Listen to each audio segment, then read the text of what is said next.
How I figured out that something was coming around Valentine's Day. Now, when I first noticed this license plate in the very first Beyoncé Bowl promotion video, I kept trying to figure out what it meant, and I even went all the way back to her Cowboy Carter album promotion video where she announced the album to see if the taxi cab had any significance to this, and even the Bodyguard lyric video where they showed a car in a junkyard with a license plate and a year on it, but nothing matched. And then Beyoncé announced the January 14th date, and I thought maybe this date could possibly go along with the year on the license plate, but I didn't find much on that date. But then I noticed that the date was very specific, and that it was exactly 1 month away from Valentine's Day. And then a light bulb went off in my head when I realized the roses on the car was red. And I know you're probably thinking, well, aren't all roses red? But the fact that red roses are a symbol of love, romance, passion, and desire. Around what time do we see red roses the most? Valentine's Day. So that was the second clue to me after already finding out the date was a month before Valentine's Day.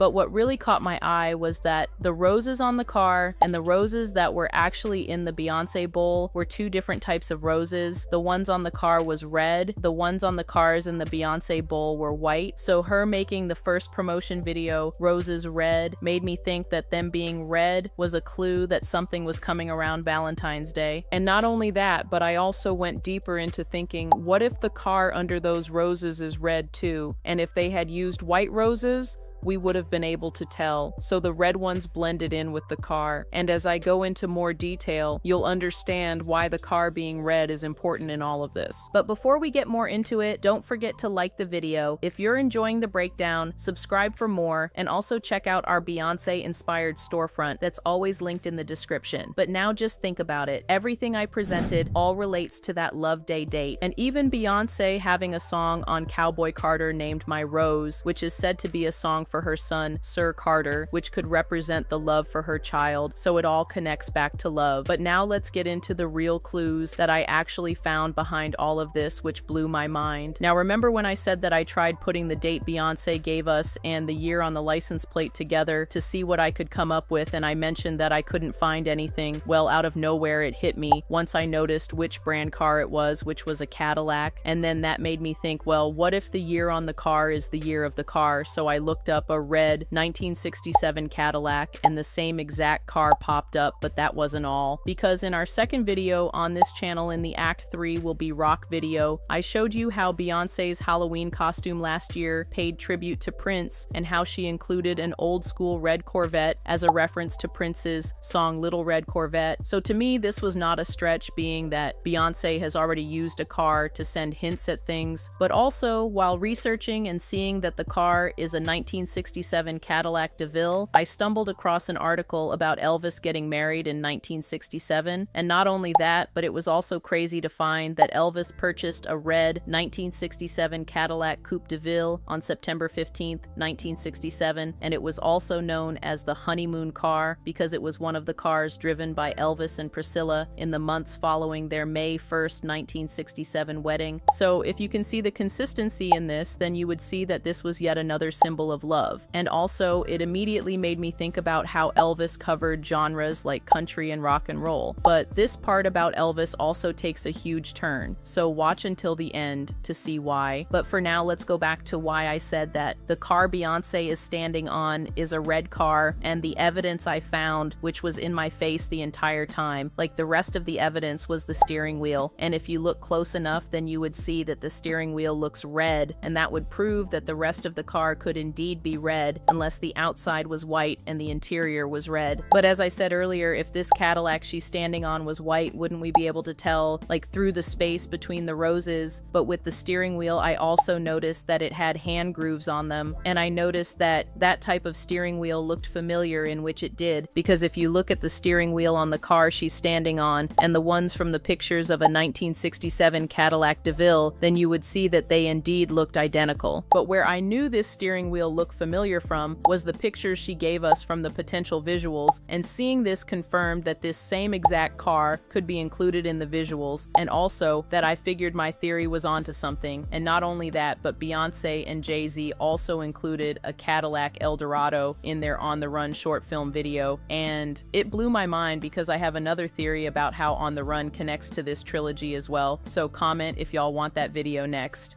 But this theory also made Cadillac Records come to mind, and yes, because Beyoncé is in it, but also because the film featured rock and roll music and the very genre we believe she's heading into next, on top of that movie, also highlighting how music was taken and repurposed by other ethnicities, a theme that remains highly relevant in today's music industry, which gives me even more reason to think that Act 3 is or will be rock. And if Beyoncé is using this trilogy to reclaim stolen music, it would reinforce the idea that we're on the right track with our prediction. But when Beyoncé dropped that second Levi's commercial, I knew my theory had some truth to it, which made me even more excited to make this video, because in that commercial, she recreated the same pool table scene from Cadillac Records. But what was also crazy to me was that I even predicted that her putting diamonds in the washing machine after the jeans, that they would come out bedazzled with diamonds, and the only thing I didn't think about was that it would be a bedazzled set. But after seeing that Cadillac Records played a role in this commercial, I thought about this star in the background of the movie and went back through the commercial to see if I could spot a star there as well, and did. But whenever I find something or come up with a theory, I add them to the community tab first before I make a video on it. So check out our community tab to see random theories or hidden messages like this that I find and post every once in a while. But for when I said it takes a huge turn toward the end, well, when I rewatched Cadillac Records, I noticed a few scenes that made me think about Beyoncé reclaiming genres. Some I will play short clips of the songs, and some I won't. That's my song.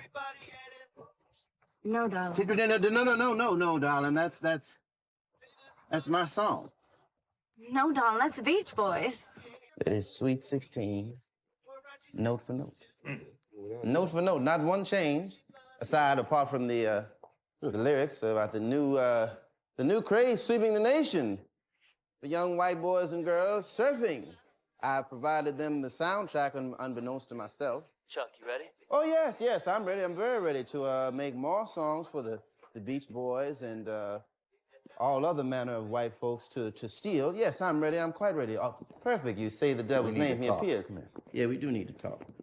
You heard this? You know what's going on? You know what's going on? I'm not laying down for this, Lynn. First, Alan Freed gets a third of Maybelline. For what? Chuck, what are you going to tell me? Listen. No. Lynn, you listen to me. Did he write one part of the song? One part of the song at all? Alan Freed put us on the map. So this gives him the license to... Don't worry about it. My baby, don't stand no cheater, my baby. And another thing was the Chitlin circuit being mentioned in Cadillac Records. Every club on the Chitlin circuit wanted that sharp, swing, and jump boy in the Cadillac.